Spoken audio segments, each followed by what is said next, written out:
Bonjour et bienvenue à la session de juin 2021 des webinaires Ivado. Mon nom est Fabien Perrineau, je suis conseiller partenariat industriel chez Ivado. Aujourd'hui, je serai votre hôte et animateur et je serai accompagné de ma collègue Lilia Gemaï. Avant de commencer, quelques règles d'usage. Les microphones et les caméras de tous les participants seront éteints pendant toute la durée du webinaire.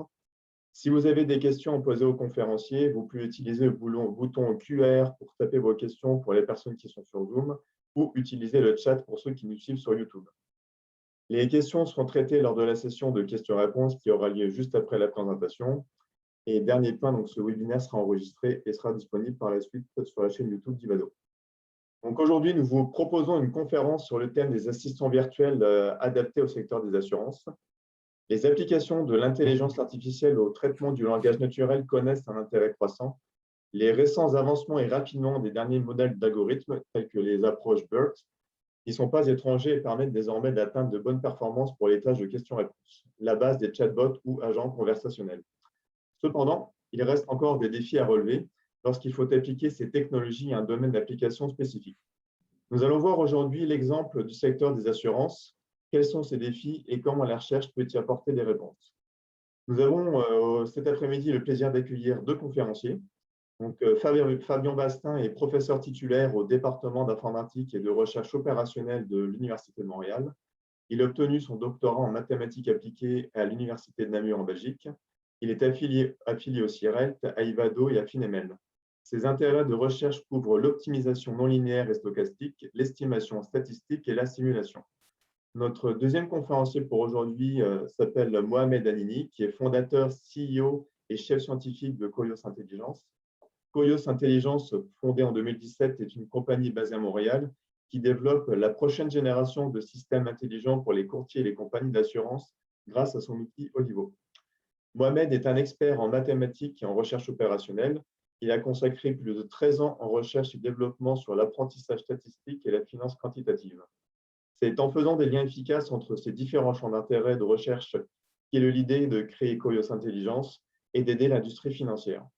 Ces domaines d'expertise incluent l'assurance, le trading quantitatif à l'aide du machine learning, la simulation stochastique et l'accélération du calcul.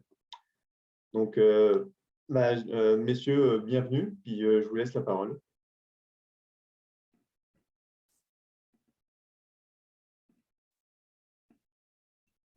Alors,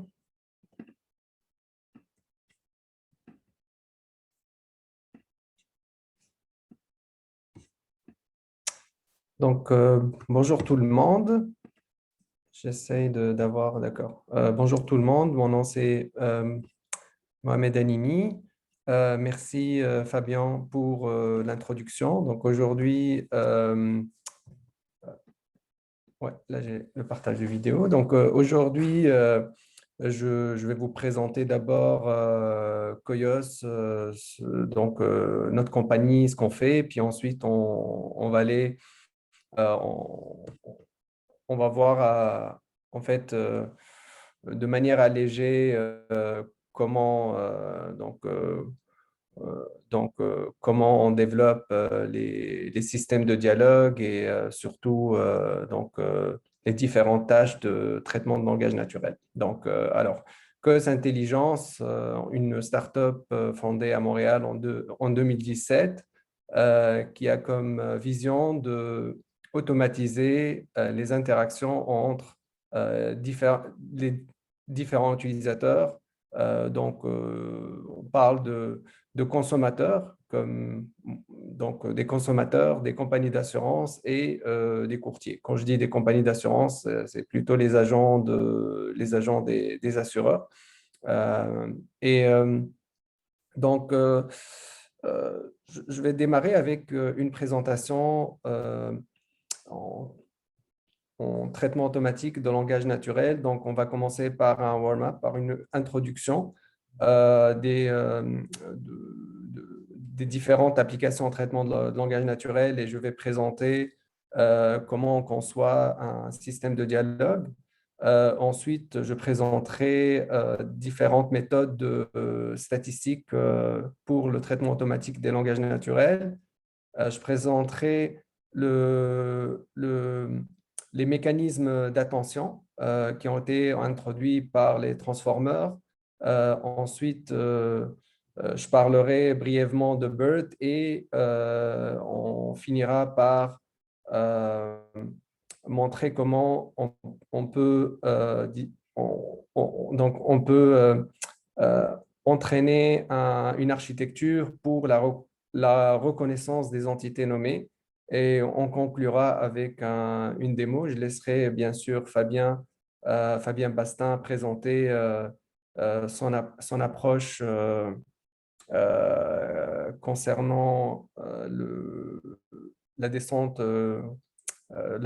du gradient. Donc, qu'est-ce qui, qu'est-ce que ça veut dire le traitement automatique de langage naturel? Évidemment, une machine, elle ne comprend pas donc le langage humain et ce champ d'intérêt qui est le traitement automatique de langage naturel permet de apprendre à une machine de traiter donc, le langage humain. On va voir maintenant comment, via une représentation, donc via un word embedding, une représentation finalement vectorielle des mots et aussi dépendant de la tâche du traitement automatique de langage naturel, on pourrait utiliser différents modèles. Donc, en fait,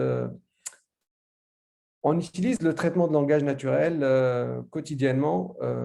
On peut penser à l'application Siri. On pourrait penser aussi à un traducteur. Et ces deux applications qui utilisent donc le traitement de langage naturel. Aujourd'hui, comme je vous ai expliqué, l'objectif, c'est vraiment comment dirais-je, présenter les différentes composantes d'un système de dialogue. Donc, dépendant bien sûr si on veut inclure la voix ou pas, mais en gros, si on veut inclure la voix, donc la première composante, c'est aussi une composante donc alimentée par le traitement de langage naturel qui est la transformation de la voix en texte. Une fois nous avons traité, disons, ce texte, il faudrait comprendre donc le meaning. Donc, il faudrait comprendre ce que ça veut dire dans un langage machine. Donc, il y a une étape de classification d'entités. Je pourrais ensuite, enfin, une fois je présente la démo, je pourrais revenir sur ces notions-là. Après avoir classifié l'entité de l'utilisateur, il y a une étape de reconnaissance excusez-moi, une fois on a classifié l'intention de l'utilisateur, il y a une étape de reconnaissance d'entité. Donc, si bien sûr on a des entités entraînées pour cette intention-là, donc il y a une étape de reconnaissance d'entité, puis ensuite il y a une étape de prédiction d'action. Donc c'est sûr que dire bonjour au début de la conversation pourrait donc la réponse serait différente que de dire peut-être bonjour à la fin de la conversation parce que peut-être à la fin de la conversation, on veut dire au revoir. Donc, il y a aussi une séquence d'événements qui est pris en compte lors des prédictions des réponses dans un système de dialogue.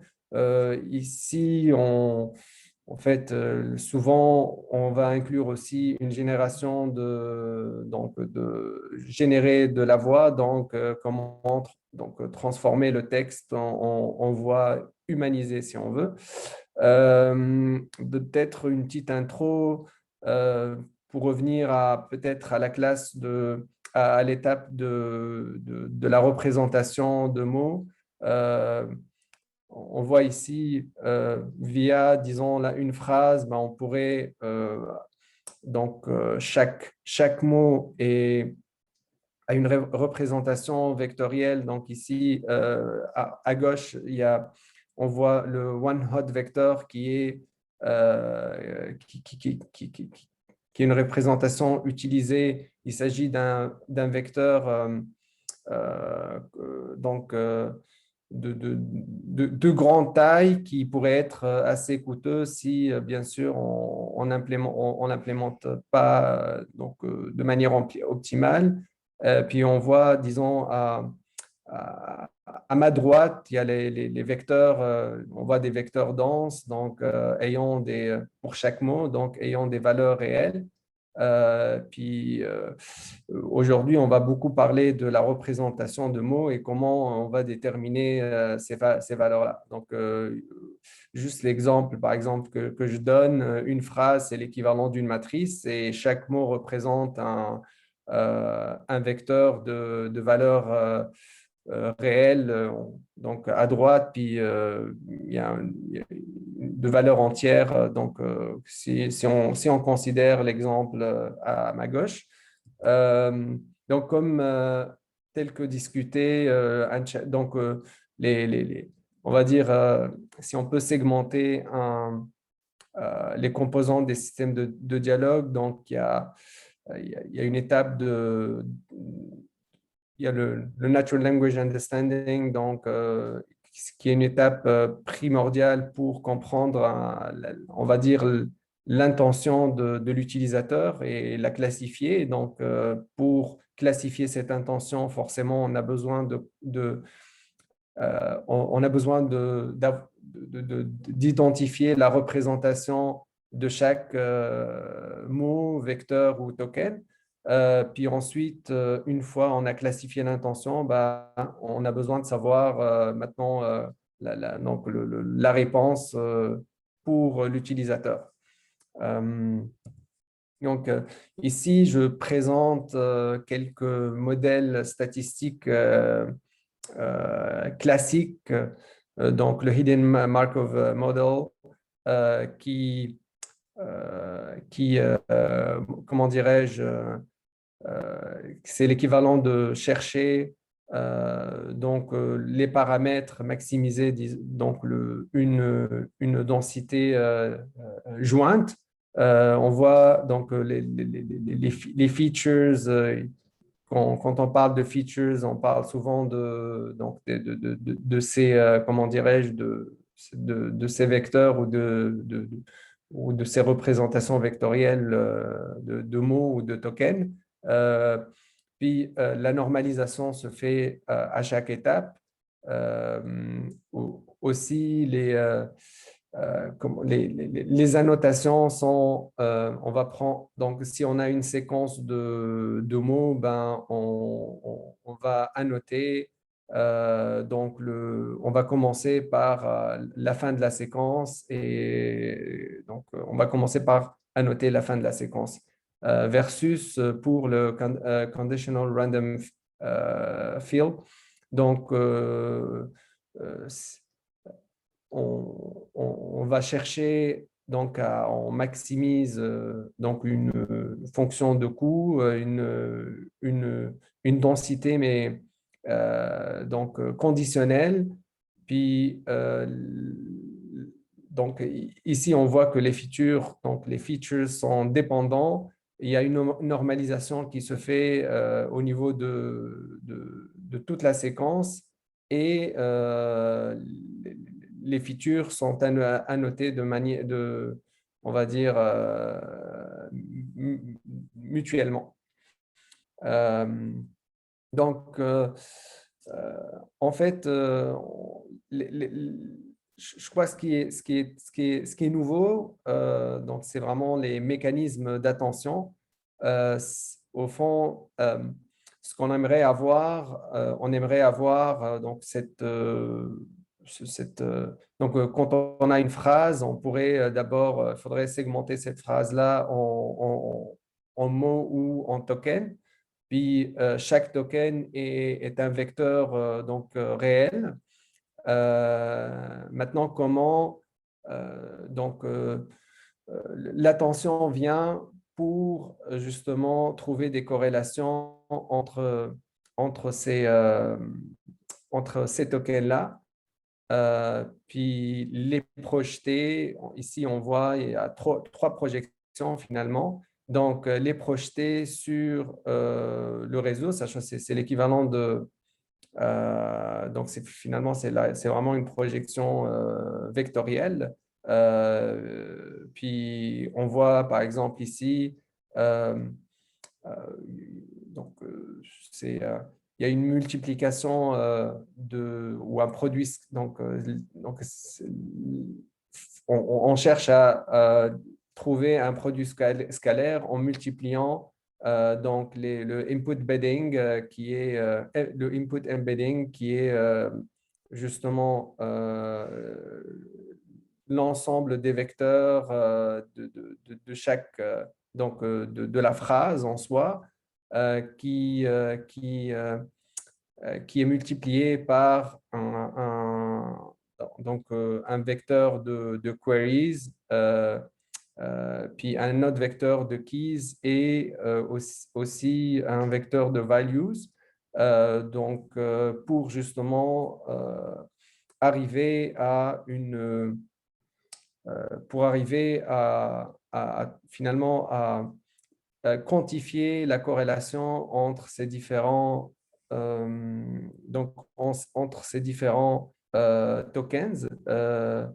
On n'ira pas en fait dans les détails du calcul, mais l'objectif c'est vraiment euh, essayer de simplifier, si on veut, les mécanismes d'attention qui aujourd'hui sont très utilisés en traitement automatique de langage naturel. Euh, vous voyez ici, on va voir après la dimension des vecteurs. Souvent, donc, on parle de 764 valeurs. Donc, chaque vecteur contient 764 valeurs. Puis, euh, on multiplie donc le x, en gros, la phrase est multipliée par une matrice oméga de query, puis ça nous permet d'avoir donc une matrice avec une dimension, on va dire, réduite. Pareillement pour la matrice des keys et la matrice des values et on applique ensuite on applique ensuite l'opérateur donc softmax afin justement d'avoir des valeurs entre 0 et 1. Puis sans oublier aussi la normalisation qui se fait a priori lorsqu'on multiplie la matrice Q et K, donc on divise sur la dimension des vecteurs. Ici, on parle de dimension des vecteurs, donc si on considère des vecteurs à 764 dimensions, ben, on va diviser sur racine de cette dimension-là. Donc, euh, prenons l'exemple ici de, pareillement, on pourrait faire ce calcul ou plutôt cette opération, mais pour plusieurs, ici, tête ou head, qui, par exemple, BERT, il contient 12 mécanismes d'attention. Pour chaque couche, il y a un mécanisme d'attention. On pourrait faire exactement on va dire les mêmes opérations afin de donc afin de puis projeter ça sur le réseau, dépendant combien de mécanismes d'attention on va utiliser. Rapidement, je vais parler de BERT qui utilise en fait un transformer, mais de manière bidirectionnelle. Quand on voyait ici, par exemple, pour chaque… on voit pour chaque token et la manière qu'il est donc, de manière qu'il est entraîné, on voit que d'une couche à une autre, il y a une relation donc bidirectionnelle entre donc entre ces mécanismes, entre les encodeurs, ces mécanismes d'attention, contrairement à par exemple, le modèle GPT ou Elmo quand on voit, par exemple, OpenAI GPT, donc le modèle est entraîné de gauche à droite, puis donc de manière, donc de manière unidirectionnelle. Euh, puis pareil pour Elmo. Euh, donc, il est entraîné de manière bidirectionnelle, mais en bloc, en utilisant des LSTM pour chaque couche. Bon, donc en gros, BERT, donc la spécificité de BERT, c'est le fait qu'on soit en mesure on entraîne l'architecture sur deux tâches. Donc, la première tâche est le Masked Language Model. Donc, on voit que pour chaque phrase, on va masquer de manière aléatoire donc des tokens. Puis ensuite, ensuite, on propage cela sur le réseau et on applique le feed-forward network et un softmax pour ensuite savoir, disons, donc la probabilité de chaque mot masqué. Au niveau de l'entraînement, bien sûr que chaque mot, je veux dire, on, donc, on va quand même annoter donc, on va, donc, ouais, ce qui est intéressant, c'est que donc le BERT est pré-entraîné de manière non supervisée, donc on n'a pas à annoter justement ces mots-là. Euh, Puis la deuxième tâche serait donc de prédire la phrase. Si on a une paire de phrases, on va devoir prédire si donc la phrase, disons, B vient avant la phrase A ou non. Donc, il y a une étape aussi comment dirais-je, il y a une étape de prédiction, mais cette fois-ci, on parle de classification binaire. Donc, vous voyez ici, on a 99% de chances que, disons, que la phrase ici, donc la phrase B vient après la phrase A. Donc, pour revenir à la reconnaissance des entités nommées, c'est sûr que utiliser, donc admettons, si on utilise le conditional random field, clairement, on a besoin d'un word embedding qui est, donc avec BERT, il s'agit d'un word embedding dynamique, non pas statique. Donc, il y a une étape justement d'annotation. Donc, admettons que si on veut, par exemple, pré-entraîner le modèle, donc si on veut pré-entraîner le CRF qui est déjà pré-entraîné pour ce genre de, on va dire,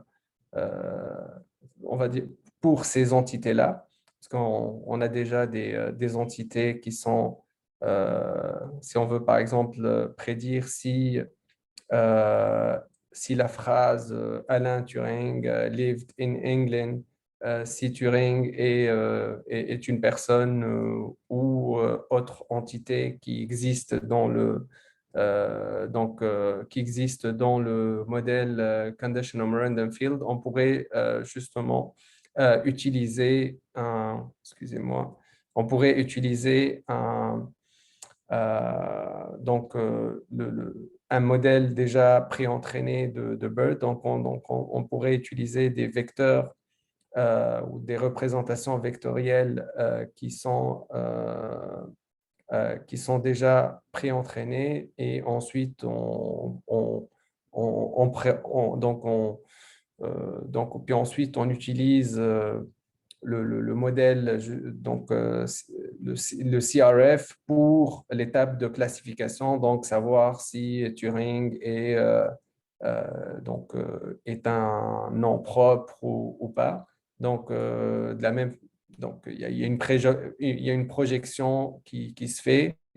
Puis ensuite, pour calculer, disons, un score et une fois on a le score, on applique le softmax pour avoir finalement une probabilité conditionnelle. Euh, Ce qui est aussi important peut-être de savoir par rapport à BERT, c'est le fait que en fait, les tokens sont projetés de manière simultanée. Euh, donc, finalement, cette phrase-là, elle est vraiment projetée sur le réseau de manière simultanée. Puis l'output de cette phrase est aussi une matrice. On on n'output pas un vecteur à la fois, on va outputer tous les vecteurs en même temps. Je parle je parle dans le cas de BERT lorsqu'on veut avoir des vecteurs, lorsqu'on veut avoir des vecteurs qui prennent en considération du contexte. Sinon, de mon côté, je laisserai peut-être la parole à Fabien pour expliquer la descente la descente du gradient, ses travaux sur la descente du gradient. Et ensuite, je présenterai une démo de notre système de dialogue.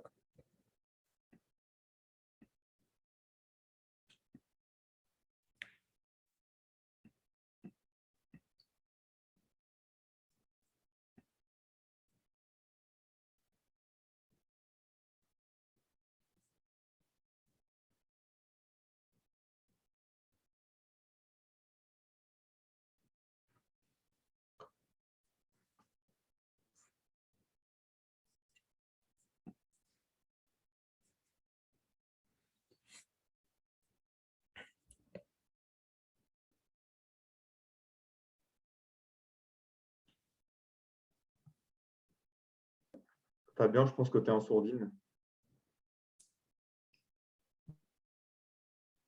Le coup classique, je m'excuse. Quand on va revenir en présentiel, on n'aura plus ce problème de unmute. Donc, mais merci Mohamed, merci Fabien et désolé à l'auditoire pour l'erreur classique des séances Zoom. Ça fait 1 an qu'on est en confinement et puis on n'a pas encore appris nos leçons. Bon, bref, pour revenir un petit peu au sujet du jour, donc je vais présenter un petit peu du point de vue académique les travaux et les collaborations entre COIOS et l'Université de Montréal, ainsi que les différents partenaires. Donc ici, j'ai surtout mis dans le transparent d'introduction l'association FINEMEL, le groupe FINEMEL dont je fais partie, qui était fondé par Manuel Morales et puis par différents chercheurs à travers le Canada, qui vise à promouvoir au niveau académique et au niveau de l'enseignement les liens entre la finance et l'apprentissage automatique. Et dans ce cadre-là, on a aussi plusieurs projets avec différentes compagnies, dont Koios. Et Koios Intelligence a d'ailleurs été cofondé par Manuel Morales, qui est professeur agrégé au département de mathématiques et statistiques, et donc qui a aidé Mohamed au tout début. Mais Koios collabore avec l'Université de Montréal grâce au support de différentes partenaires institutionnels qui sont Prompt, Ivador et MyTax, pour citer les principaux. Donc, je voudrais les remercier vivement, puisque sans tous ces organismes, ce serait difficile de faire de la recherche appliquée industrielle et de tisser les liens entre l'académique et le monde de l'industrie. Et en particulier, grâce à MyTax, on a pu commencer plus sérieusement la collaboration avec Koios grâce à 2 stages d'étudiants qui sont Valentin Gourdeau et Élise Benoît, qui d'ailleurs sont maintenant membres de Koios qui ont été embauchés après leur stage et qui étaient à la base étudiants du programme de finance mathématique computationnelle de l'Université de Montréal. Donc, Valentin et Élise, je ne vais pas présenter en détail leurs travaux, simplement ils s'inscrivent dans la ligne droite de ce que Mohamed a présenté, dans le sens où ils s'intéressaient vraiment à l'application des modèles BERT pour les systèmes de reconnaissance dans le monde des assurances. Et donc, ils ont aidé à l'entraînement, à la conceptualisation, à répondre aux soucis que la plupart des pré-entraînements de BERT sont faits sur des lexiques qui ne sont pas propres au monde de l'assurance. Et donc, une grosse tâche de Koios ces dernières années a été d'adapter le système BERT pour pouvoir plus spécifiquement répondre aux questions qui touchaient au domaine des assurances. Et donc, de ce point de vue-là, ils ont surtout travaillé sur un corpus d'assurance pour pré-entraîner le modèle BERT et le faire tourner comme moteur au niveau de l'IVO que Mohamed présentera après mon intervention. Mais un des autres défis, c'est que les modèles BERT sont extrêmement larges et donc le coût d'entraînement est prohibitif. Il n'y a pas le choix, il faut le faire, puisque sans ça, le moteur NLP ne tournerait pas. Mais reste que encore aujourd'hui, c'est délicat et qu'il y a beaucoup d'efforts au niveau de l'optimisation pour pré-entraîner les modèles BERT et puis pour les adapter en fonction de l'évolution et des nouvelles informations qu'on a dans le domaine d'application en particulier.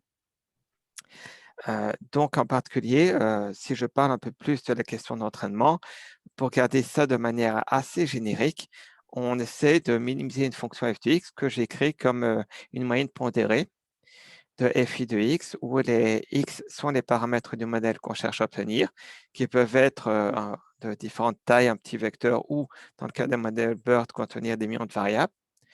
Et le n, le grand N, correspond au nombre d'observations.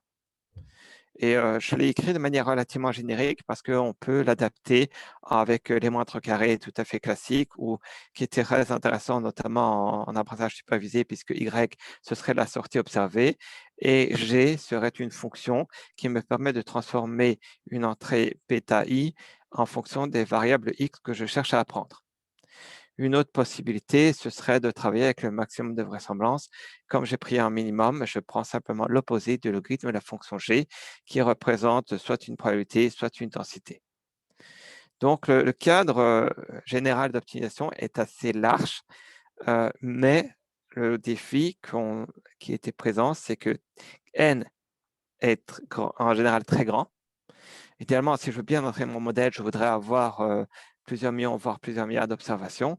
Mais dans le cas des systèmes NLP, j'ai aussi la dimension du X qui est très embêtante, qui est prohibitive. Et donc, à l'heure actuelle, on reste avec des difficultés pour pouvoir les entraîner en temps raisonnable. Et on s'intéresse avec certains étudiants à qu'est-ce qu'on peut faire au niveau de l'optimisation. Les méthodes les plus classiques en machine learning sont basées sur le gradient stochastique. Alors, le gradient stochastique, c'est pas nouveau parce que la première version est apparue dans les années 50 avec Robbins et Monroe. Heureusement, depuis, il y a quand même eu pas mal de progrès, mais reste que c'est le cœur de l'idée remonte à cet article.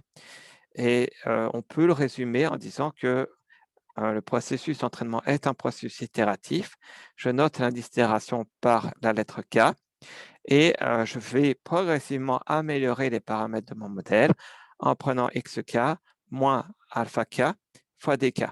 Alpha k, c'est le taux d'apprentissage qu'on entend généralement comme le learning rate, et dk est une direction du pas. Je le mets de manière relativement générique parce que le calcul de dk change suivant les méthodes. Les méthodes les plus classiques qu'on va voir, ce sont les méthodes mini-batch. Il manque un symbole de sommation ici. Je me rends compte à présent, mais bref, je vais tirer certaines FI et je fais moyenniser sur les FI que j'ai tirés en calculant leur gradient. Je suppose que j'ai tiré ici NK. Ça, c'est la méthode la plus classique qui a permis d'avoir des bons résultats, mais on s'est rendu compte quand même que la convergence était assez lente. Et depuis, énormément de travaux ont été faits et une méthode qui est devenue extrêmement populaire en apprentissage automatique est la méthode Adam. La méthode Adam, je n'ai pas le temps de l'expliquer en détail. Simplement, c'est une méthode qui va combiner les moments, les premiers et les seconds moments du gradient en prenant comme direction le rapport entre l'estimateur du premier moment sur la racine carrée de l'estimateur du deuxième moment auquel on ajoute une certaine tolérance epsilon juste pour stabiliser le calcul. Et donc, beaucoup de travaux aujourd'hui se font en travaillant avec ce type d'apprentissage. Encore une fois, il y a des petites variantes, il y a des différents algorithmes qui ont été proposés entre-temps. On peut penser par exemple au SAG, au Stochastic Average Gradient. Il y a énormément de cours qui permettent d'entrer dans les détails de toutes ces méthodes. Simplement, je vais me concentrer sur la méthode Adam et comparer un petit peu avec le monde de l'optimisation non linéaire. Parce que en programmation non linéaire, on va dire, mais je ne suis pas très friand des méthodes de premier ordre, je suis friand des méthodes de deuxième ordre, des méthodes de quasi-Newton. Le problème de ces approches qui ont fait leur preuve en programmation non linéaire, quand je veux les transférer à l'apprentissage automatique, il y a deux natures de problèmes. Il y a le nombre d'observations. Quand je reviens à cette fonction, le coût d'évaluation de la fonction, même si j'ai sa forme analytique, peut être prohibitif en raison de la valeur de n. Remarquez que quand je fais mon gradient stochastique, je ne fais pas le calcul de la fonction objectif et donc je suis beaucoup plus efficace de ce point de vue-là.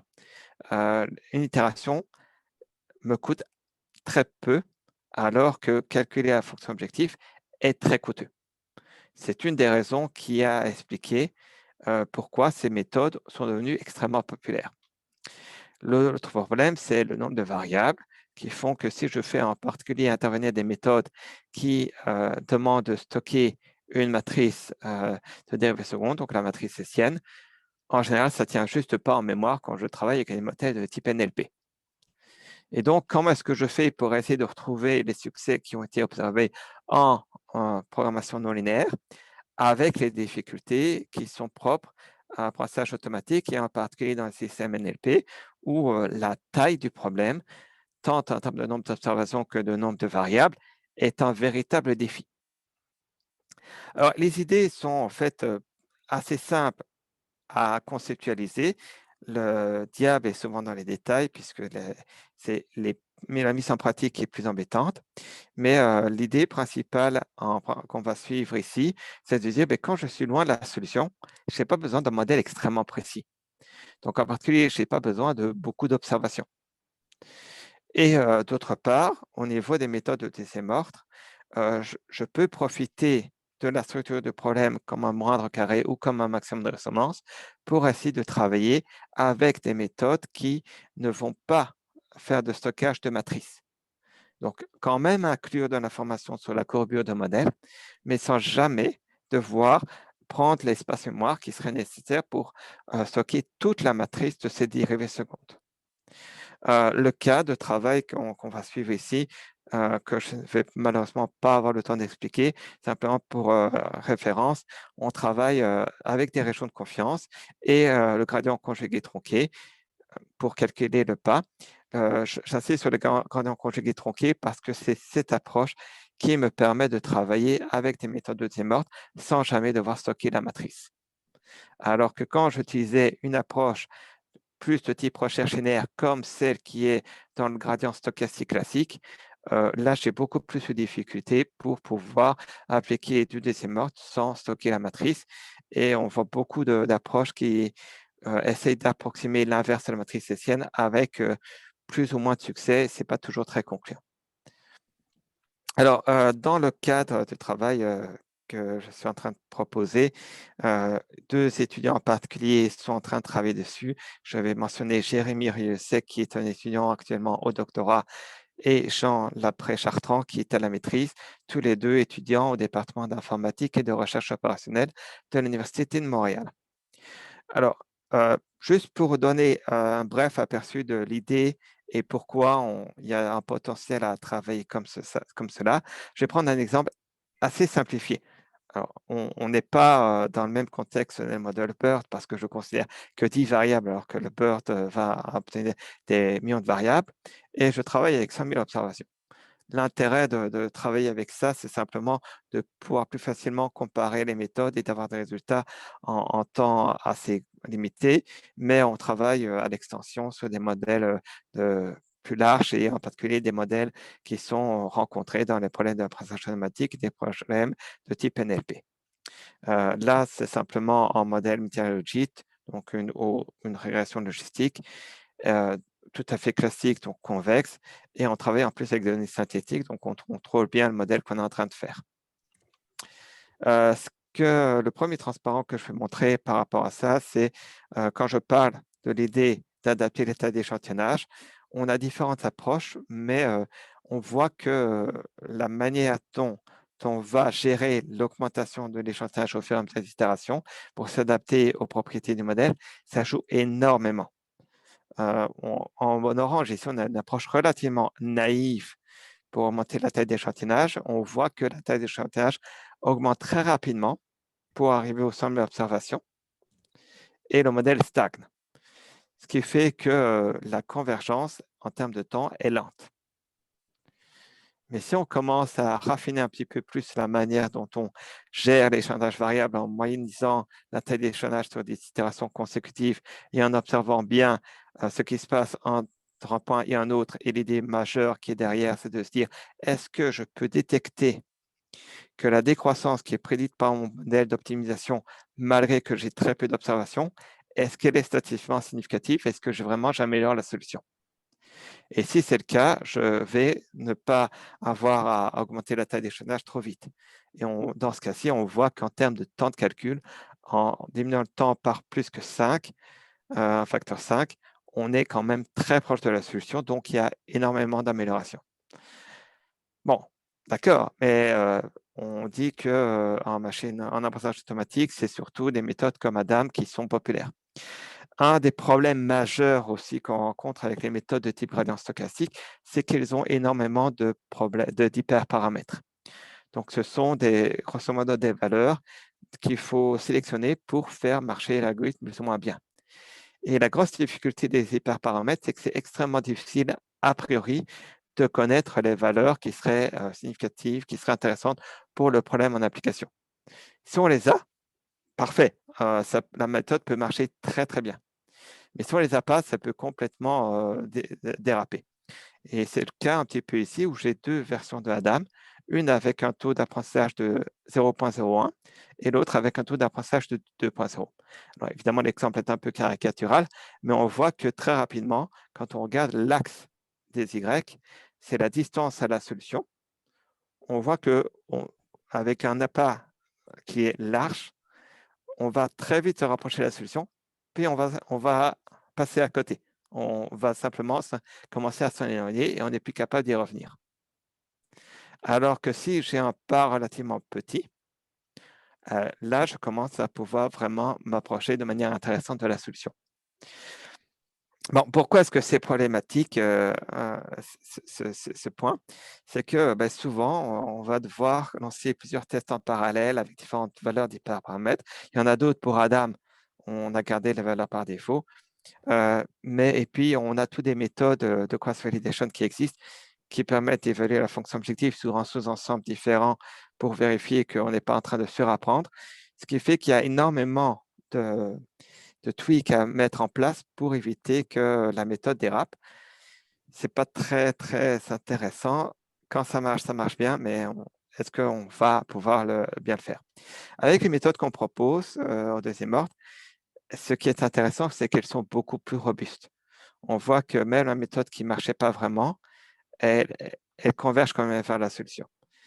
Et la méthode avec le meilleur échantillonnage variable, lui, permet d'aller vers la solution et encore plus rapidement qu'Adam. Sur l'exemple que je suis en train de montrer, certes, mais c'est quand même très encourageant. Donc, on voit qu'on est capable, en exploitant la courbure du modèle, d'aller plus vite vers la solution. Alors, en termes de temps, si je fais un zoom, on voit davantage le comportement, puis on voit bien que la méthode ici, donc de région de confiance avec cette mise à jour du S5 en utilisant la méthode BHHH, on est capable d'aller très rapidement vers la solution sans avoir le comportement qu'on a eu avec le pas trop grand d'Adam qui fonce vers la solution puis passe à côté. Et puis en termes d'itération, dernier transparent, puis on donnera la présentation d'Olivo. C'est intéressant de voir de nouveau ce comportement que si on n'est pas capable de contrôler comment on se rapproche du point, et dans l'itération classique du gradient stochastique, comme on n'a que la mise à jour de la valeur de l'itéré sans considération de la valeur de la fonction objectif, ce n'est pas toujours évident de savoir quand est-ce qu'on obtient le bon comportement.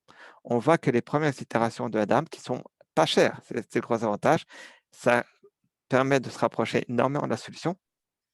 Puis quand on passe à côté, de nouveau, on ne fait que s'en éloigner. Alors que contrôler avec un pas d'apprentissage beaucoup plus faible empêche de s'approcher rapidement de la solution, mais a l'avantage de pouvoir éviter de passer outre la solution quand on est à son niveau. Mais les méthodes de région de confiance ont toutes deux un intérêt d'être beaucoup plus robustes. La courbe orange ici semble meilleure que la courbe bleue, alors que je disais que l'approche bleue était meilleure. C'est là que varier la taille d'échantillonnage est intéressante parce que certes, ici j'ai moins d'itérations, mais chaque itération me prenant plus rapidement un échantillonnage beaucoup plus grand, donc beaucoup plus d'observations, le coût par itération est significativement plus large. Ce qui fait que malgré que j'ai plus d'itérations avec les courbes bleues, en termes de temps d'exécution, je suis beaucoup plus bas. Et donc, tout ce qu'on est en train de faire, c'est trouver un savant mélange entre comment automatiquement, sans devoir jouer sur ces paramètres, pouvoir trouver une bonne combinaison sur la variation de la taille d'échantillonnage, la pression du modèle et garantir qu'on est capable de donner à l'utilisateur la certitude qu'on est à la solution. Je vais maintenant laisser la parole à Mohamed pour conclure avec un aspect un peu plus ludique en montrant un petit peu plus le système Olivo en pratique. D'accord, merci Fabien. Ici, je vais vous présenter notre système de dialogue. Donc, on l'a implémenté en français et en anglais. Ici, il y a une présentation de la compagnie. Bon, puis on a développé en fait plusieurs distributions, plusieurs architectures. Donc, pour chaque, on a un modèle pour chaque verticale de l'assurance. Aujourd'hui, je vais vous présenter l'assurance vie. Donc, avant de commencer, juste s'assurer qu'on aimerait enregistrer cette conversation. Oui, c'est bon. Merci. N'hésitez pas à nous dire si vous souhaitez avoir un devis, obtenir des conseils sur ce que nous pouvons vous proposer ou si vous souhaitez nous contacter directement. Donc, pour revenir à tout à l'heure, ici, une phrase c'est équivalent à une matrice, puis chaque finalement subword ou chaque token est un vecteur en soi. Donc, on propage cette phrase-là dans le réseau et donc on applique plusieurs opérateurs dans le mécanisme d'attention. Puis ensuite, on on va classifier cette phrase-là, ce que ça veut dire. Enfin, on prédit une réponse qui est merci, n'hésitez pas à… Donc, il y a plusieurs étapes. Il y a la classification d'intention et ensuite, il y a une seconde étape qui est la prédiction de la réponse. Sauf que souvent, on va aussi, ça nécessite aussi une reconnaissance d'entité nommée dans certains cas. Je peux poser des questions, par exemple, c'est quoi les différents produits que vous offrez? Il existe deux options d'assurance vie de base. Une assurance vie temporaire d'une durée déterminée et préétablie est souvent utilisée pour des besoins temporaires et à court terme. Ou une assurance permanente qui vous offre une protection à vie. Une troisième option est également possible en combinant les deux assurances. Cela pourrait vous donner une meilleure couverture en fonction de vos besoins. C'est quoi la différence entre ces deux produits? La différence entre l'assurance vie temporaire et permanente est assez simple. L'assurance vie temporaire vous couvre pour une période de temps. À la fin de cette période, votre contrat prendra fin et vous n'aurez plus d'assurance vie. Donc, évidemment, je n'ai pas mentionné qu'il y a une étape aussi, donc il y a une composante qui est la transformation de la voix en texte et une autre aussi composante qui gère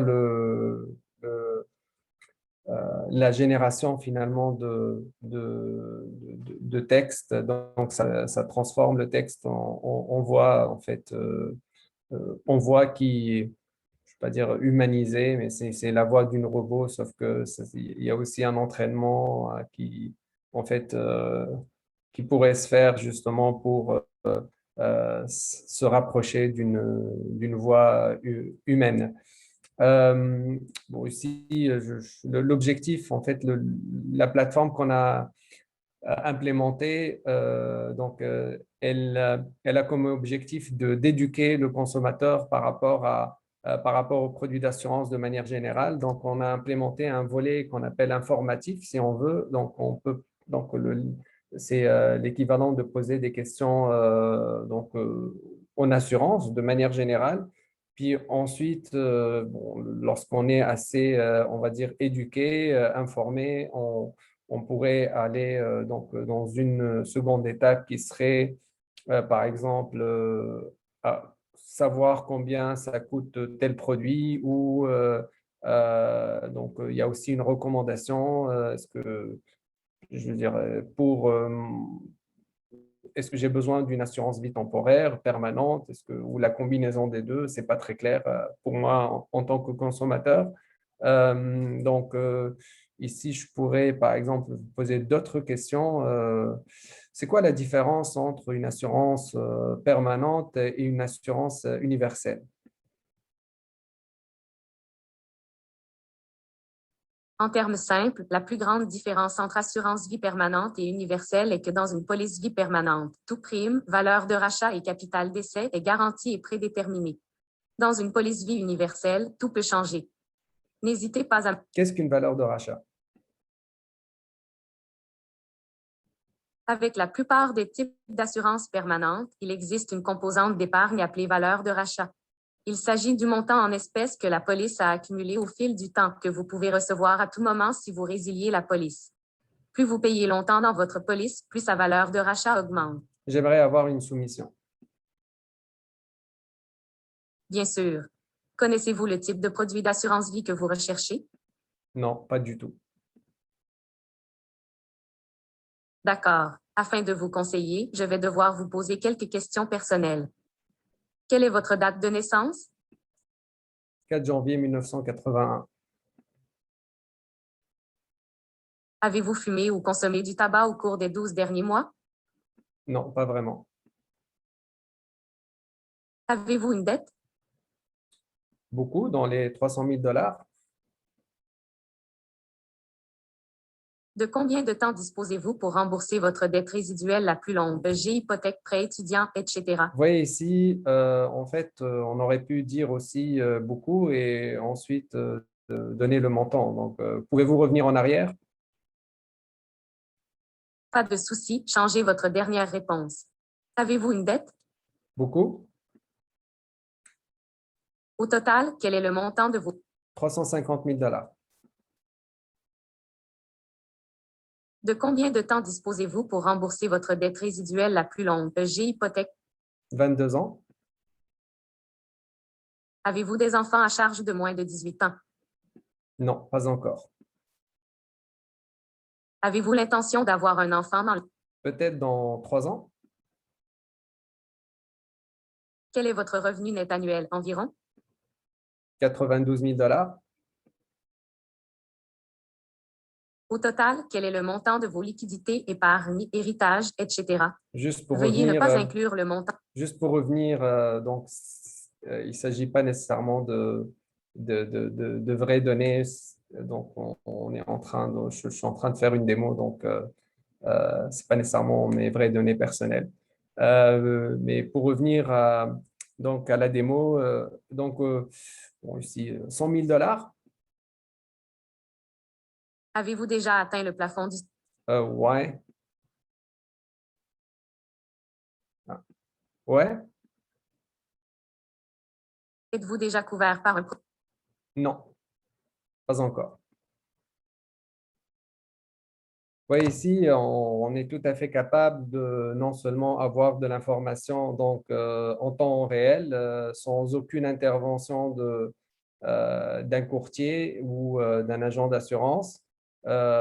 Puis, on voit qu'il y a quand même une belle interaction Ces solutions peuvent répondre à vos besoins. quasi humaine, si on veut. L'assurance vie temporaire peut couvrir tous vos besoins. Bon, je vais juste mettre ça en mute. Donc, voilà, ici, il y a un bilan, quasiment une recommandation de produits en fonction des données que j'ai justement soumis. Donc, il s'agit de… Donc, le système me propose donc, les 3 donc, types de police avec disons, un prix moyen et un montant de couverture. Donc, il y a une assurance, ici on voit qu'il y a une assurance temporaire, une assurance permanente et la combinaison des deux. Ensuite, on donne le choix à l'utilisateur de choisir, donc finalement de choisir son propre produit. On a inclus la dimension médicale. À vous de répondre. Donc là, pour les fins de démo, je vais dire non, mettre mon prénom. Si on envoie, en fait, on envoie tout un sommaire par email pour justement accompagner l'utilisateur. Donc, tout est fait pour justement rendre rendre la vie facile aux différents utilisateurs. Donc, je vais mettre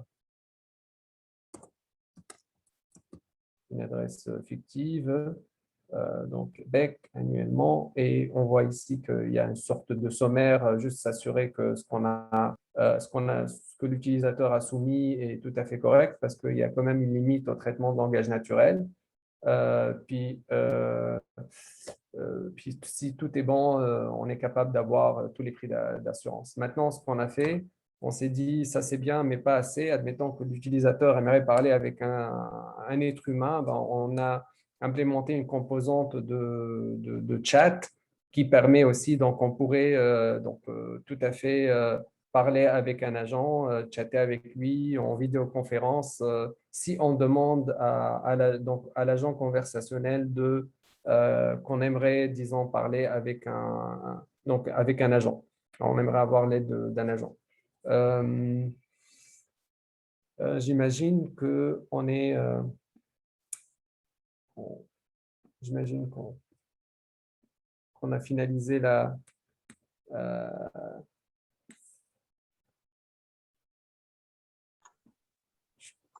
ouais. Je laisse Fabien parler. Merci beaucoup à tous les deux. Là, c'était vraiment une belle démonstration. On m'a montré en fait ce qui se cachait. On me le montrait exactement le titre de la présentation, là, les couches cachées en fait des agents conversationnels. on a déjà dépassé un tout petit peu le temps de l'heure qui était prévue, mais je vois qu'on a quand même, il reste encore pas mal de personnes et on a encore quelques questions, donc on pourra prendre quelques-unes. Donc, on a une première question. Je vois que des questions viennent juste d'arriver, c'est parfait. Avez-vous utilisé une techno d'assistant virtuel telle Rasa ou autre?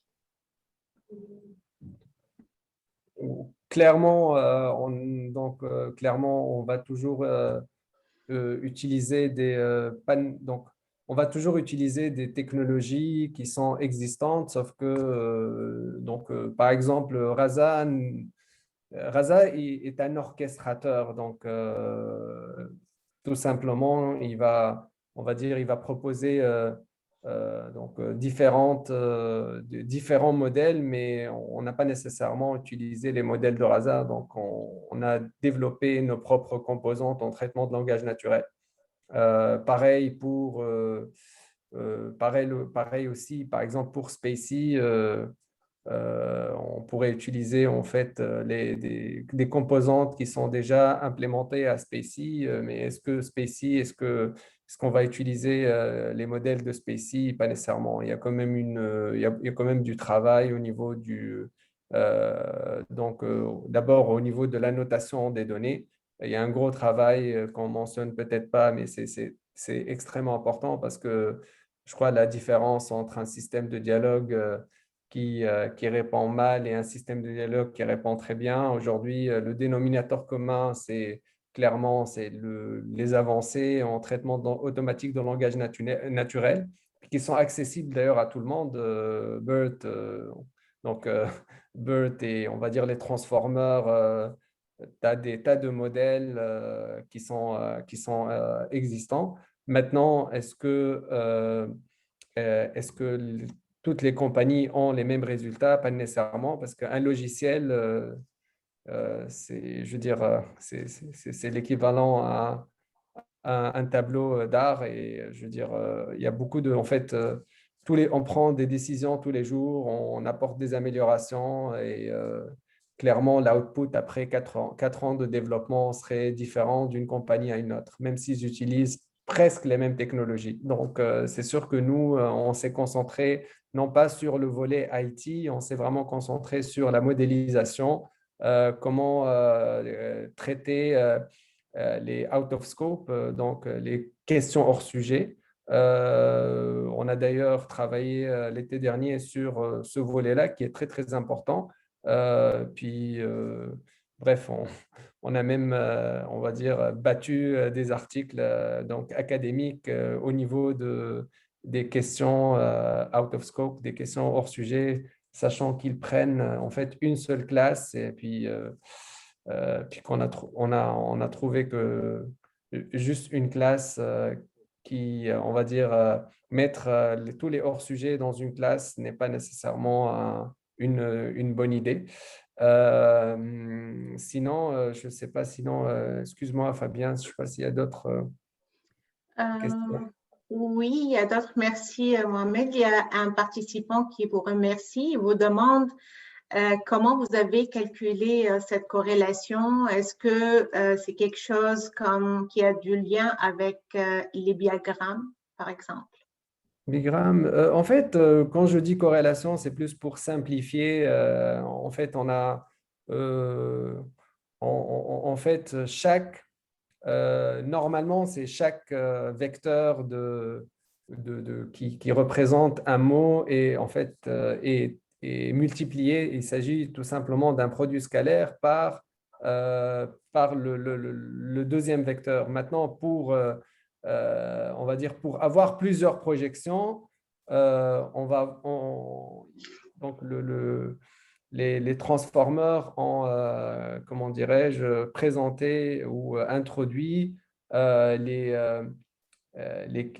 queries, donc les queries, les keys et les values. Et donc, c'est une multiplication en fait donc c'est vraiment une multiplication ou un produit scalaire qui permet d'évaluer s'il y a une corrélation. Quand je dis corrélation, ça veut dire que si la valeur est plus importante que les différentes valeurs donc de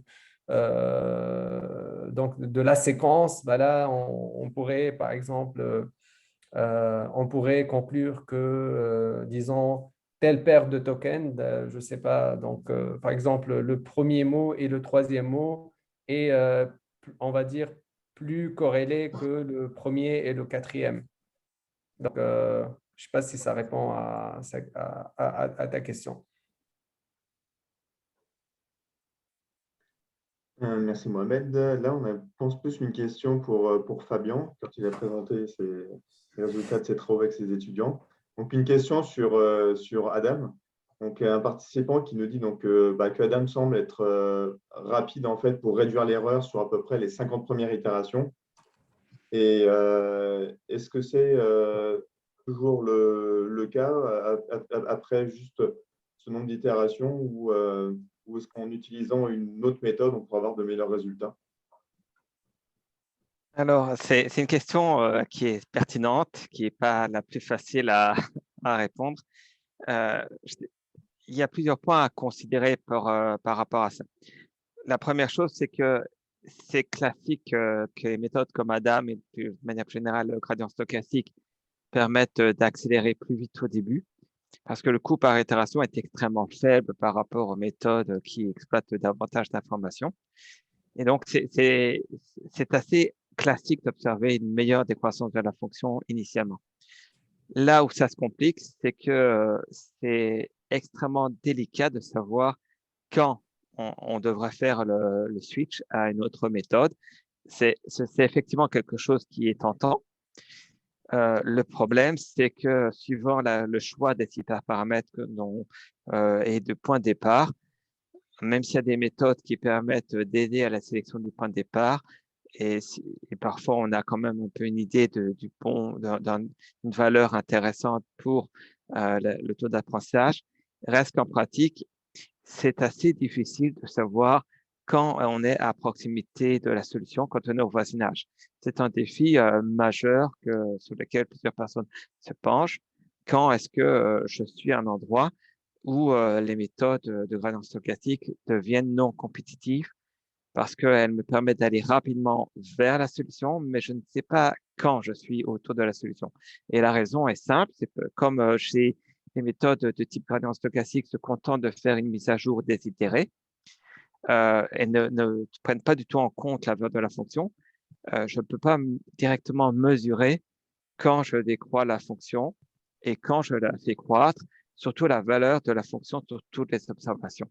Alors, on va me rétorquer que la cross-validation sert à répondre en partie à cette question. Le problème de la cross-validation, c'est qu'on ne le fait pas à chaque itération parce qu'elle est extrêmement coûteuse. Par exemple, on va typiquement utiliser 20% des données pour faire l'évaluation pour voir si la fonction décroît ou croît. Mais ça veut dire que chaque évaluation de la fonction sous l'ensemble de validation est chère. Et c'est pour ça qu'il y a plusieurs heuristiques. Une règle classique qu'on va souvent rencontrer, c'est de le faire à chaque époque. Alors, parfois ça aide, parfois c'est déjà trop tard. Donc, la question, c'est que oui, a priori, ça semble intéressant de se dire, on va commencer par des gradients stochastiques, puis on va switcher à l'autre méthode. En pratique, la réponse est oui, mais comment est-ce que je fais pour m'assurer que je fais la transition d'une méthode à l'autre ni trop tôt, ni trop tard? Et la réponse, ça, je ne l'ai pas du tout. En fait, si je peux intervenir par rapport à la cross-validation et l'algorithme d'Adam, je crois une façon d'accélérer l'entraînement, en fait, c'est de considérer aussi le mixed precision. Donc, comment, par exemple, on va dire, on réduit peut-être le nombre décimales, sachant qu'on a plusieurs opérateurs, par exemple, qui sont aussi très, très coûteux lors de l'entraînement. Et c'est sûr que réduire donc c'est ça, finalement, la précision pourrait accélérer, sauf qu'il y a un coût à ça, parce que si on réduit aussi la précision, on pourrait aussi perdre une certaine information. Donc, NVIDIA ont travaillé justement sur cette problématique et ils ont relaxé, donc réduit comment dirais-je, la précision sur certains opérateurs, mais ils ont gardé toutes les décimales au niveau de la loss function, donc au niveau de la fonction de coût. Puis ça c'est après nous à l'interne, on a observé aussi que en fait, il faut faire attention parce que quand on réduit le batch size, c'est sûr que on va dire en fait on pourrait gagner. Je veux dire, au niveau de la mémoire, donc c'est sûr qu'on réduit le batch size, on réduit la mémoire et ça pourrait aussi avoir un effet bénéfique donc au niveau de l'entraînement. Donc c'est vraiment dépendant. Donc c'est clair, c'est des questions assez complexes et ça va dépendre justement de la problématique qu'on a en main. Par exemple, tout à l'heure, il y avait là une question sur les multi-heads et pourquoi utiliser 12, disons, couches cachées. Clairement, je veux dire, pour un système de dialogue, on n'a pas nécessairement besoin d'utiliser 12 mécanismes d'attention. Peut-être avec un ou deux, ça pourrait faire. Donc, ça pourrait faire bien. Donc, on pourrait avoir des bons résultats avec deux, trois mécanismes d'attention. Maintenant, si on veut résumer un texte, puis qu'on envoie en input, au lieu que ça soit une phrase, on envoie un input, donc plusieurs pages, c'est sûr que c'est assez, donc on va dire l'input est assez complexe pour finalement le classifier et là du coup peut-être on aurait besoin de plus de mécanismes, donc en gros de plus de mécanismes d'attention. Pensez à une image. Donc, admettons qu'on veut classifier une image, une chaîne de caractères, donc un caractère ou un nombre, c'est sûr que on n'a pas besoin d'un réseau avec beaucoup de profondeur, mais si on veut, par exemple, si on prend la photo du profil de Fabien, puis on change, on va changer l'angle et on va prendre une deuxième photo, ben, c'est sûr que l'image, elle est quand même, on va dire, assez complexe et c'est là où on a besoin on va dire, de plusieurs couches de profondeur. Donc, c'est un peu pareil. Je crois on pourrait faire une certaine analogie entre ces tâches-là finalement de classification. Donc, c'est sûr que pour la reconnaissance des caractères ou des lettres, c'est sûr que c'est beaucoup plus simple que, encore une fois, reconnaître un visage et aussitôt qu'on varie qu'on- la, la prise de photo, qu'on change la prise de photo, on change l'angle et c'est sûr que l'image, elle va aussi changer. Aussi, j'ai une question. Peut-on faire apprendre le système conservé en lui fournissant 1000 ou plus? En fait, le système n'apprend pas nécessairement avec tout simplement des conversations qu'on envoie, mais plutôt, en fait, c'est beaucoup plus, enfin, ce n'est pas une question de complexe, c'est beaucoup plus judicieux que ça, parce qu'on va devoir, en fait, identifier des intentions, puis à chaque fois, on va finalement varier des intentions pour que ensuite le système ou enfin l'architecture puisse classifier chaque input en intention. Admettons, on veut, on veut reconnaître le bonjour, bah, déjà, il faudrait définir une intention qui est salutation, puis varier suffisamment d'exemples mais qui veulent dire salutations. Donc, toutes les façons de dire bonjour, bonjour, allô, etc. Je prends toujours cet exemple pour donc expliquer comment. Donc, de la même façon, admettons que je veux avoir acheté un produit, bah, chacun a sa façon de dire j'aimerais acheter. Donc, comment maintenant entraîner la machine à reconnaître cette intention en gros, parce on va toujours varier, disons, on va toujours changer justement notre façon c'est ça, varier les inputs et c'est sûr que chacun a sa façon de s'exprimer pour vouloir dire quelque chose. C'est sûr que donc il y a deux étapes, je crois, deux étapes fondamentales. Il y a cette étape de d'abord le pré-entraînement en fait de Bird, comment avoir une représentation, mais plutôt dynamique des tokens ou des mots. Donc, ça, c'est une première étape. Ensuite, ce n'est pas suffisant parce qu'il faudrait faudrait varier, disons, définir d'abord des intentions et varier pour chaque intention, avoir suffisamment d'exemples d'entraînement variés. Puis maintenant, donc, au niveau de la prédiction des réponses, il faudrait aussi avoir une séquence de conversations pour qu'on puisse prédire à chaque fois donc disons la séquence. Donc, je ne sais pas si ça répond aux questions. J'espère que oui. En tout cas, merci pour la réponse très détaillée. Je vois que la personne a répondu merci, donc je pense que ça a l'air d'être correct. Sinon, vous pouvez partager mon email. Ça me ferait plaisir de répondre aux questions. Si vous avez d'autres questions, aussi n'hésitez pas. On pourra Fabien. les lier également à Mohamed et puis à Fabien par la suite. Aucun souci. Donc, je pense que cette dernière question va conclure cette session. Merci à tous les deux d'avoir participé. Je pense que ça nous donne un bon aperçu de ce qui se cache derrière en fait, ces agents conversationnels. En tout cas, merci, c'est une belle démonstration. Merci à tous nos participants d'avoir participé aujourd'hui, d'avoir participé à ce webinaire Evado. Et donc, je vous annonce que pour l'instant, nous, on va faire une pause de webinaire pendant l'été. Donc, il n'y aura pas de webinaire au mois de juillet, au mois d'août. En revanche, on va se retrouver pour un prochain webinaire à la rentrée, donc à la fin de l'été et début d'automne. Donc, merci encore à tous. Et puis, donc, on vous dit bientôt pour un prochain webinaire Evado. Merci. Au revoir et bonne journée. Merci.